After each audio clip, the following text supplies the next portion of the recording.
Rahmaneye, berip cani, yoktun meni bar eyledin. Aşıklara gen cahani, mehnet berip dar eyledin.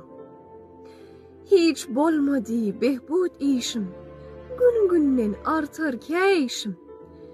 Gurbat üşere kalıp başım, acap müşkül kær eyledin. Düşman molli, dost diyenim, molli her iyenim. Demen dertek cismi canım, köyümü için nar eyledin. Hadanühi bollu cayım, necat bergin ey hudayım. Her dem artar ahuvayım, köp çapağa yar eyledin. Ardın sana ayttı Mecnun, çeşme geryan derdi eftun. Züleyxatek Yusuf için kan ağladıp zar eyledin.